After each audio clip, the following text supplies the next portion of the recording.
KBS 제1라디오 10시 뉴스를 마칩니다. 지금까지 아나운서 김태규였습니다. KBS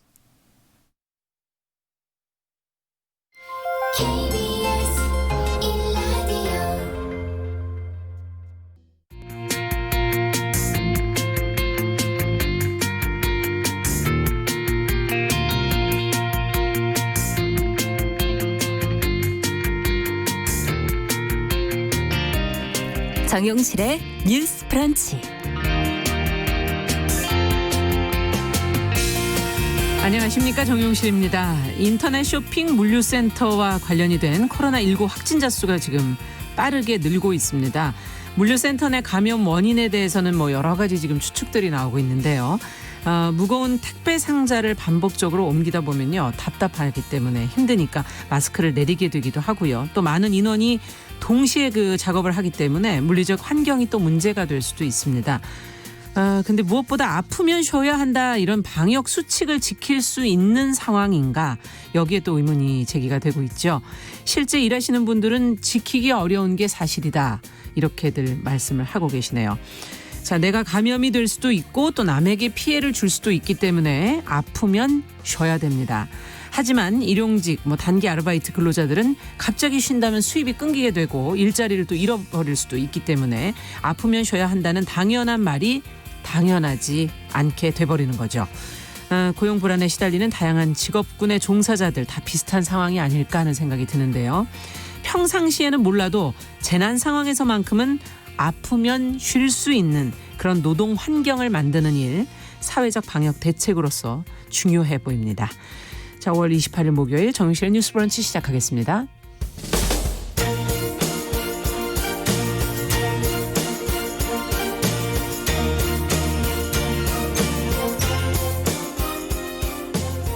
여성을 위한 시사정보 프로그램 KBS 1라디오 정용실의 뉴스 브런치.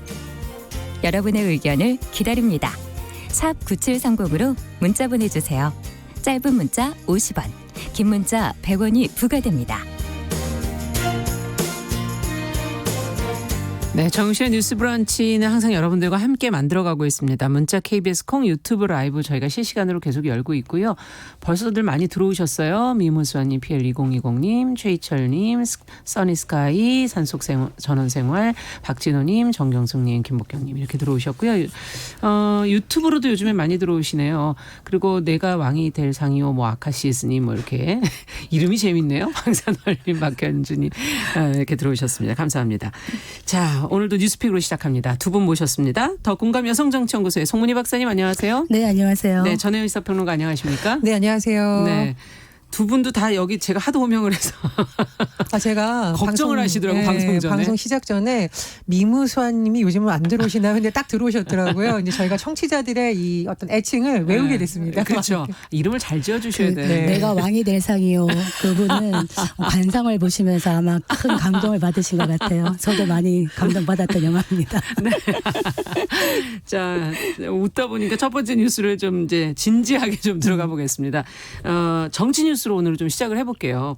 미래통합당의 김종인 비대위가 이제 공식 출범을 했어요. 관련 내용을 송 박사님께서 좀 정리를 해주시죠. 어떤 내용들이 나왔는지. 네, 참 말도 많고 우여곡절을 네. 겪었던 비상대책위원회가 출범을 했습니다. 지난 4월 28일 날 4.15 총선을 참패하고 난 다음에 이제 1차 통합당 전국위원회가 열렸었는데 네. 그때 김종인 전 총괄선거대책위원장을 비대위원장으로 임명을 하는 거를 의결을 했음에도 불구하고 한 달 이상 공석이 되었었어요. 네. 왜냐하면 김종인 전 선대위원장이 나는 3개월짜리 비대위원장은 할 수 없다. 맞아요. 협상 서로 밀고 당기기 한 거였거든요. 그랬다가 이번에 이제 42일 만에 구원투수로 다시 등판을 하게 된 겁니다. 27일 날 당 상임 전국위와 전국위를 열어가지고 당헌을 개정했어요. 당헌을. 이게 중요한데 네. 뭐냐 하면 원래는 조기 전당대회를 열자 이런 의견들이 많았는데 전당대회를 지금 8월 말까지 한다라고 되어 있었는데 이거를 예. 바꾸는 겁니다. 당헌에 돼 있는 것을. 예, 그래서 그 부칙을 비대위를 둘 경우에는 이 부칙을 적용하지 않는다.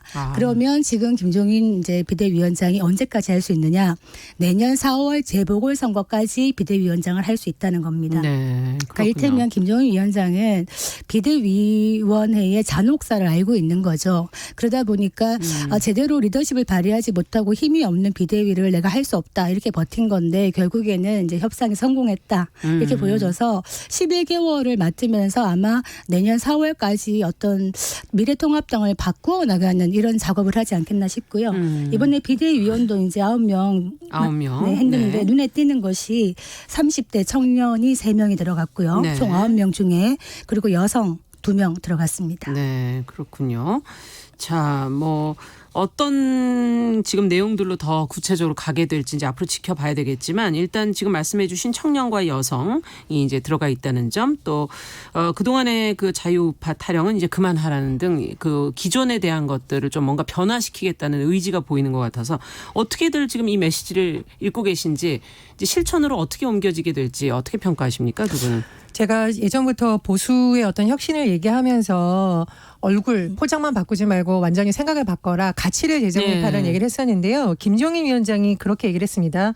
과거 경제민주화처럼 새로운 것을 내놓더라도 놀라지 말아라. 이것은 어떤 정책적인 변화가 가져올 수 있다라는 거거든요. 보통 우리가 이제 보수당 하면 해외에도 뭐 여러 가지 길이 있습니다만은 예를 들면 시장 경제를 중요시한다던가 여러 가지가 있습니다. 예. 뭐 규제 타파라던가. 그렇죠. 근데 사실 김종인 위원장이 경제민주화를 내세웠던 부분은 당시 박근혜 전 대선 후보 체제에서 오히려 이것이 화두로 떴던 거고 이것이 많은 사람들한테 공감을 받았던 이유는 시대적인 요구가 있었기 때문이죠. 맞습니다. 예. 그래서 김종인 위원장이 아마 지금 코로나19라던가 여러 가지 복지 패러다임을 보면서 기존의 보수당이 내놓지 못했던 또 다른 어떤 길 그것은 이제 정책적인 면에서의 길이죠. 그래서 어떤 것이 나올지 저는 그 부분을 굉장히 주목하고 있고요. 그렇군요. 이 두 번째로 저는 비대위 구성에서 물론 나이도 중요하고 여성도 중요한데 가장 주목했던 부분이 낙선자들을 전진 배치시켰다라는 거죠. 낙선자들을. 네. 그러니까 지금 김병민, 김재석 그 비대위원 같은 경우에는 둘 다 30대고요. 네. 서울 광진 각과 서울 도봉갑에 출마해서 낙선을 한 사람들입니다. 그리고 김연아 의원도 이제 의원직이 이제 그렇죠. 물러나게 됐는데 역시 예. 수도권에 출마해서 낙선했어요. 저는 이게 굉장히 중요하다. 왜냐하면 예. 지금 현직에 있는 의원들은 대부분 본인들이 굉장히 잘해서 승리했다 이렇게 생각할 수 있거든요. 근데 낙선자들은 왜 졌는가에 대해서 현장에서 뼈저린 경험이 있기 때문에 그렇죠. 그래서 오히려 우리가 정말 이것을 바꿔야만 된다라는 인식이 있지 않을까 싶습니다. 특히 수도권의 젊은 유권자 중심의 선거운동을 해봤던 사람들을 배치한 것은 굉장히 눈에 띈다고 봅니다. 네. 지금 비대위원들 나이가 43.6세라고 해요. 43.6세. 예. 나이가 뭐 반드시 중요한 것은 아니지만 지금 30대, 40대 나아가선 20대까지의 생각을 담아야 되는 보수당의 입장으로서는 또 이런 젊은 비대위원들 의견을 들어보는 것도 새로운 시도다 이렇게 그렇죠. 생각합니다. 네. 그러니까 사실은 나이 80이 되는 이 노정객이 젊은 사람들의 목소리를 듣고 싶어 한다는 것은 굉장히 의미가 있고 메시지가 일단은 좀 긍정적이라고 보는 것이 이런 얘기를 해요. 보수, 자유우파 이런 얘기 더 이상 타령하지 마라. 네. 중도라는 말도 하지 마라. 지금 국민들은 이념에 반응하지 않는다. 중요한 거는 뭐냐. 국민 삶과 밀접한 불평등, 불공정 이런 문제를 얘기해야 된다. 지금 양극화가 심화되고 있고 사회 구조는 빠르게 변화하고 있는데 그렇죠. 정당이 이에 발맞춰야지만 생존할 수가 있다. 이런 얘기를 해서 예. 문제의식은 정확하게 갖고 있는데 예. 이거를 어떻게 정책으로 풀어나갈 것인가를 이제 살펴봐야 되겠죠. 그렇죠. 근데 일단은 아마 당 강령을 먼저 손대지 않겠나 싶어요. 당 예. 강령이라는 게 일단은 어떤 의미가 있는 겁니까? 당의 어떤 이념, 핵심 가치 이런 걸 보여주는 것인데 사실 2012년 박근혜 비대위원장 시절에 김종인 위원장이 비대위원을 할 때 보수라는 말을 강령에서 빼자 그랬었어요. 그랬다가 그때 엄청난 반발이 있어가지고 이제 그랬겠는데요. 사라졌는데 네. 이 보수라는 말 지금 미래통합당 강령에도 보수라는 말은 없어요.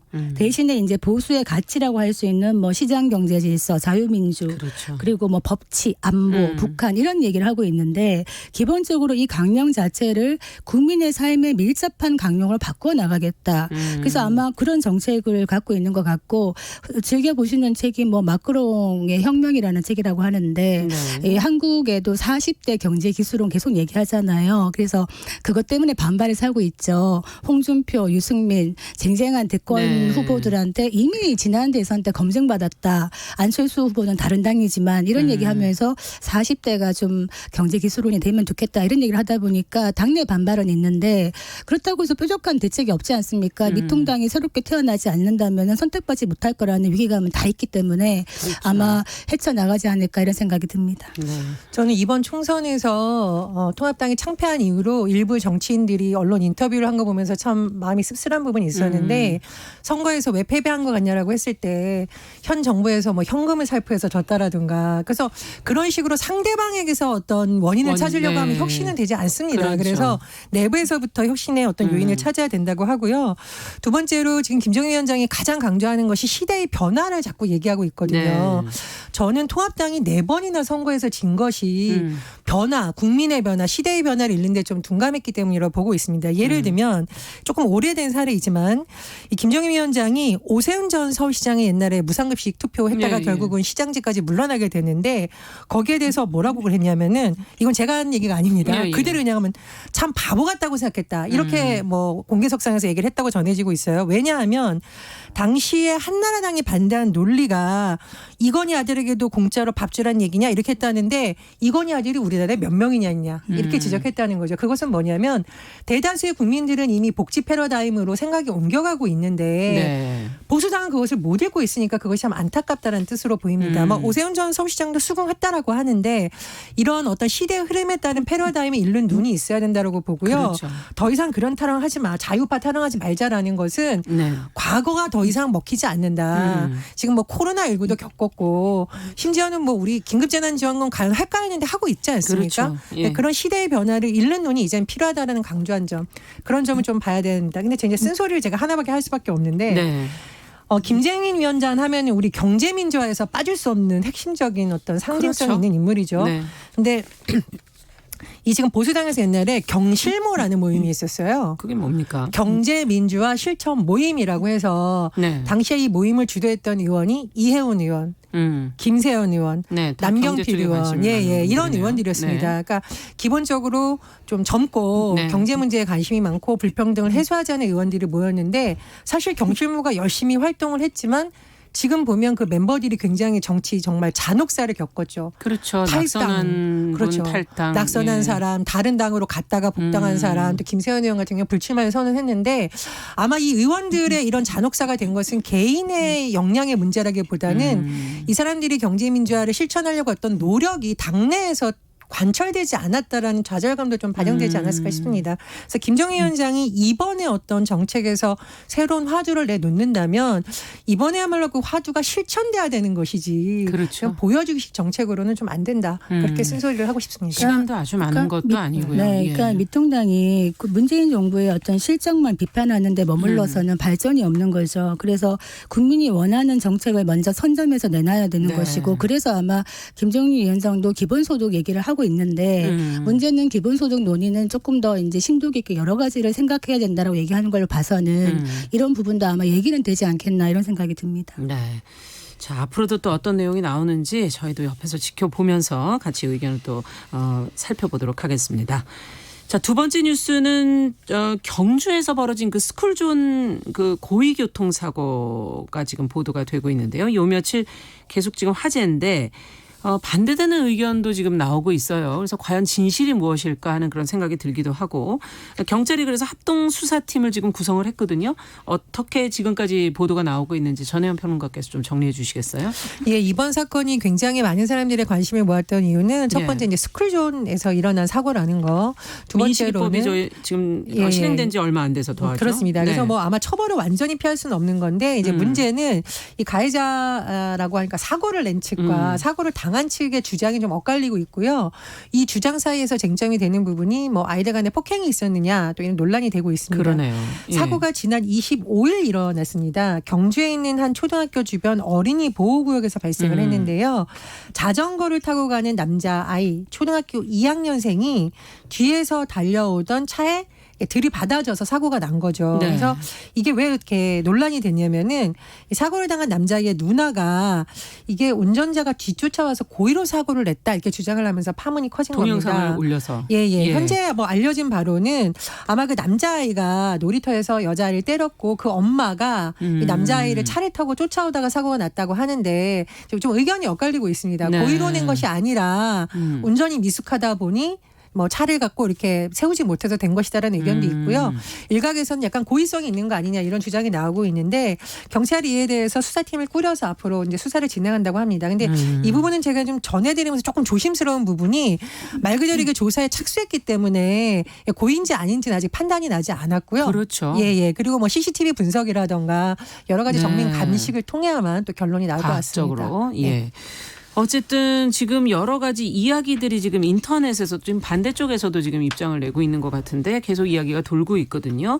과연 어쨌든 이런 행동들이 정당하다고 볼 수 있는 건지 상대 아이를 그럼 또 어떻게 대해야 하는 건지 여러 가지 좀 생각을 해보게 하는 그런 사건인 것 같아요. 참 이 아이를 키우다 예. 보면은 이런 일이 비일비재하죠.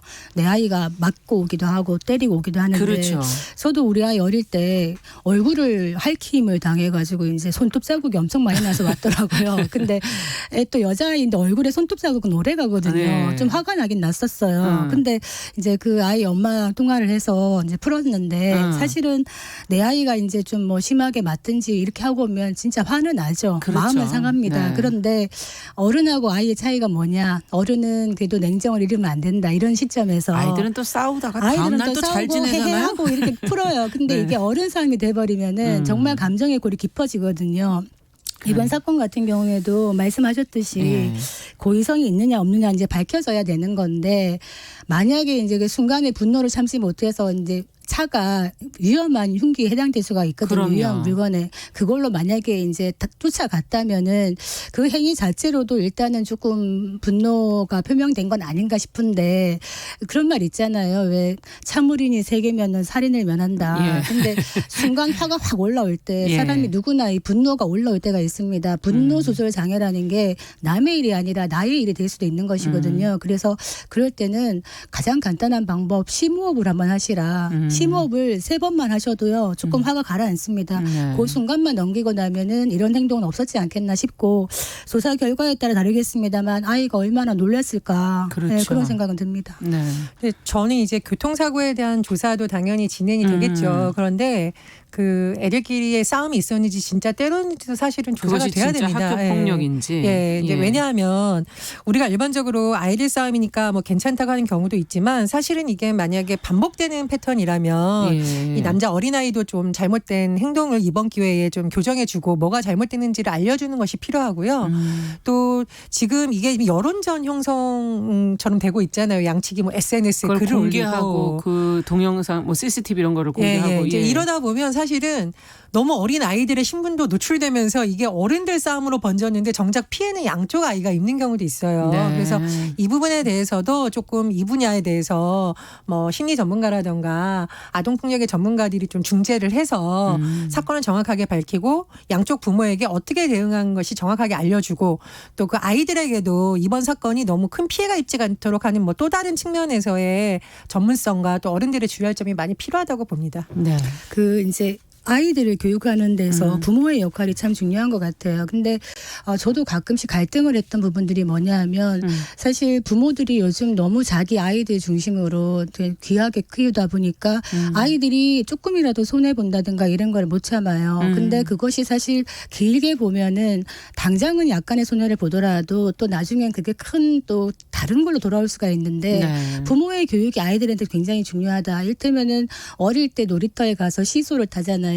줄넘기 같은 걸 타고 이럴 때 그네를 탈 때 아이들이 쭉 줄 서 있으면은 한 몇 번 타고 내려오게 하면 됩니다. 그런데 이제 우리 아이 같은 경우에는 긴 줄을 섰는데 앞에 아이들은 막 20분씩 30분씩 타는데 그걸 다 버티다가 올라갔는데 제가 한 빨리 3번 내려와라. 딱 움직이고 내려와라. 뒤에 사람이 많잖아 했더니 너무 억울하다고 대성통곡을 했었어요. 근데 당장은 좀 손해보는 것 같지만 지금 돌이켜보면 그냥 우리가 아이들한테 그렇게 가르치는 것도 나쁘지는 않겠다. 이런 생각이 좀 들어요. 네. 저는 제가 왜 자꾸 학교폭력 얘기를 하냐면 제 취재기자 때 아주 가벼운 이제 싸움에서 시작이 됐는데 결과가 너무 엄청난 파장이 일은 일이 좀 가끔 있습니다. 예. 그러니까 남자애들끼리 중학생인데 평소처럼 그냥 툭탁툭탁 대고 싸우는데 한 학생이 탁 쳤는데 그 학생이 넘어지면서 머리를 부딪혀서 굉장히 중상을 입은 거예요.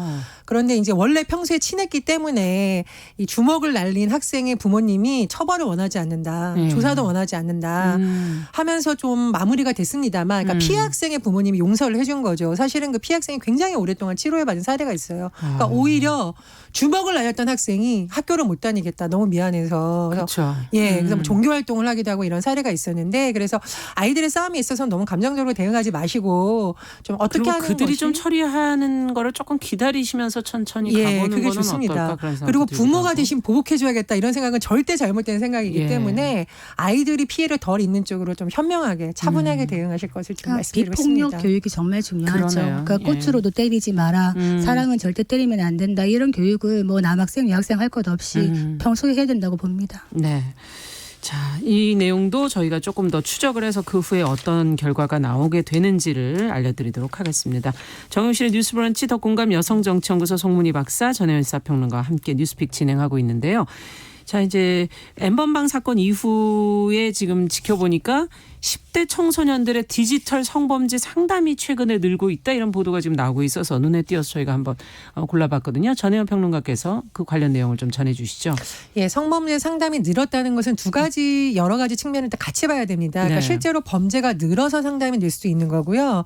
아니면 이 범죄의 특수성상 피해자들이 상담하기조차 꺼렸는데 이제는 좀 상담을 편하게 할 수 있다라는 그렇죠. 인식이 확산된 것 여러 가지 측면이 있는데요. 통계를 보면 여가부에서 통계를 집계해봤더니 이런 것을 상담해주는 긴급전화 1366을 통한 상담 건수가 지난 2월엔 한 200여 건이었는데 네. 3월엔 한 300건 정도로 한 100건 정도 늘어난 것으로 집계됐고요. 또 여성인권진흥원의 이 디지털 성범죄 피해자 지원센터가 있습니다. 네. 여기에 상담 건수도 한 100건 정도 늘어난 것으로 지금 집계가 되었다고 합니다. 그런데 주목할 점은 10대들의 상담 건수가 한 두세 배 정도 늘어난 것으로 이제 파악 중이라고 하는데요. 네.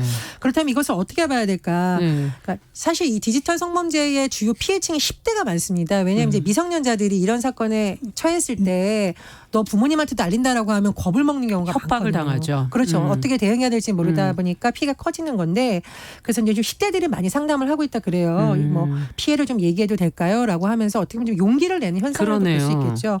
또 다른 측면은 부모님들의 상담 요청도 많이 들었다고 해요. 그래서 우리 아이가 채팅 앱으로 사진을 보낸 것 같은데 어떻게 하면 좋을까요? 이런 건 어떻게 신고하면 좋을까라고 하는데 저는 이번 기회를 통해서 상담하는 거 너무 겁내지 마시고 만약에 좀 어려운 점이 있다면 전문가들 의견을 들어보시는 게 좋을 것 같습니다. 그럼요. 그래서 조금 알려드리면 가장 기억하기 쉬운 번호는 여성 긴급전화 1366이고요. 네. 또 인터넷 쳐보시면 디지털 성범죄 피해자 지원센터라든가 10대 여성 인권센터 이런 분들 잘 돼 있습니다. 네. 그래서 그런 곳을 통해서도 상담하실 수 있으니까요. 사전에 좀 피해를 차단하는 노력 좀 권유해 드립니다. 네. 근데 이게 지금 10대 아이들이 그러니까 10대라는 나이가 성에 대해서 좀 관심도 많아지고 눈뜨고 이런 나이거든요. 근데 그렇죠. 자기 몸을 스스로 보기도 하고 만지기도 하고 이러는 시기예요. 근데 그거를 아이들한테 자연스럽게 얘기할 수 있는 기회를 줘야 되고 만약에 아이들이 모르고 이런 걸 했다 그러면 부모가 같이 해결하는 그러니까 아이가 가장 힘들 때 부모 몰래 내가 어떻게 해결해야지라는 불안감을 갖지 않도록 평소에 부모가 아이들과 많은 교류를 할 필요가 있다 이런 생각이 드는데 특히나 이런 디지털 성범죄 같은 경우에는 그루밍 성범죄가 많다 그래요. 네. 그 그루밍이 뭐냐면 전혀 면식도 없지만은 뭔가 친분 관계를 가지고 이렇게 약간 친한 척을 하고 사귀어 나가는 겁니다. 친밀 관계를 만든 다음에 이제 길들이기를 통해 가지고 네. 어떤 요구들을 하는 것인데 아이들이 여기에 의외로 잘 넘어온다는 거예요. 그래서 그루밍 성범죄를 처벌하는 거를 입법화하자 지금 이런 얘기 많이 나오고 있거든요. 청소년 관련 성범죄로. 네, 왜냐하면은 오프라인도 많습니다. 지금 그루밍 성범죄가 많지만 온라인 같은 경우에는 매우 단시간에 일어나고 피해자가 한꺼번에 많이 생길 수가 있어요. 실제로 오프라인에서의 어떤 성적 접촉이 없었다 하더라도 온라인만으로도 이런 일이 일어날 수 있다는 것이죠. 그래서 부모님들이 항상 아이들하고 얘기를 해야 됩니다. 제가 아는 그 분의 딸도 학원에 갔는데 엄마 나 학원 가기 싫어 어느 날 말한 겁니다. 그래서 왜 그랬더니 학원 강사님이 자꾸 나를 만져 이렇게 얘기를 한 겁니다. 어디를 만져? 그때 볼을 자꾸 꼬집는다는 거예요. 그래서 엄마가 처음에는 대수롭지 않게 넘어갔다는 거예요. 너가 귀여우니까 볼을 꼬집었겠지라고 얘기했는데 나중에 보니까 점점 수위가 높아지고 있었다는 겁니다. 그래서 아이들이 언제든지 얘기할 수 있는 분위기를 만들어줘라. 네. 이 얘기 드리겠습니다. 네. 어쨌든 도움을 받을 곳이 있다는 걸 잊지 마시고 항상 상담을 해주시면 좋겠네요. 자, 저희가 시간이 많지는 않지만 이제 그래도 잠깐 다루겠습니다. 마지막으로 문재인 대통령이 오늘 이제 더불어민주당, 미래통합당 두 원내대표와 만나는 날인데 여러 가지 이야기가 나오지 않을까 싶은데요. 관심을 가지시는 의제가 있다면 혹시 논의될 수 있는 주목하시는 얘기 왜 그런지 한마디씩만 들어보죠. 예, 지금 여야 지도부도 바뀌고 했는데요. 여야정 국정상설협의체 2018년 11월 5일 열렸는데 말 그대로 좀 상설화되려는 노력 좀 필요할 것 같고요. 제가 가장 주목하는 부분은 3차 추경입니다. 이제 재정에 대한 의견이 아마 나올 것 같은데 지금 코로나19가 또 완전히 가라앉지 않은 상황이고 그렇죠. 코로나19가 심각했던 이후에 더 폭풍이 이제 예견되고 있잖아요. 그래서 재정 건전성이 매우 중요합니다만 계속 재정 건전성만을 놓고 보면 답이 안 나오기 때문에 이번 기회에 3차 추경에 대해서 좀 신속하게 처리하자는 데 의견이 모아지면 합의가 어떨까. 됐으면 좋겠다. 예, 그렇게 생각합니다. 네. 송문희 박사님. 네, 아마 3차 추경도 아마 야당이 협조를 할 것 같아요. 일단 지금 이 분위기 자체가 여당이 압승하고 야당이 참패했잖아요. 네. 오히려 코로나를 계기로 협치의 토대가 될 수 있다. 다만 여당은 거대 의석을 갖고 일방 독주만 하지 않겠다. 그리고 야당도 기존처럼 발목 잡기 하지 않겠다라는 타협이 이루어진다면은 여야정 상설 협의체도 좀 더 활성화되지 않겠는가 이런 기대를 해봅니다. 네, 국민이 무엇을 바라는지를 생각하신다면 잘 결정할 수 있지 않을까 하는 생각도 드네요. 자, 오늘 두 분 얘기 잘 들었습니다. 뉴스픽 전혜연 평론가, 더공감 여성정치연구소 송문희 박사 두 분 수고하셨습니다. 감사합니다. 감사합니다. 자, 정용실의 뉴스 브런치 듣고 계신 지금 시각 10시 31분이고요. 라디오 정보센터 뉴스 듣고 오겠습니다.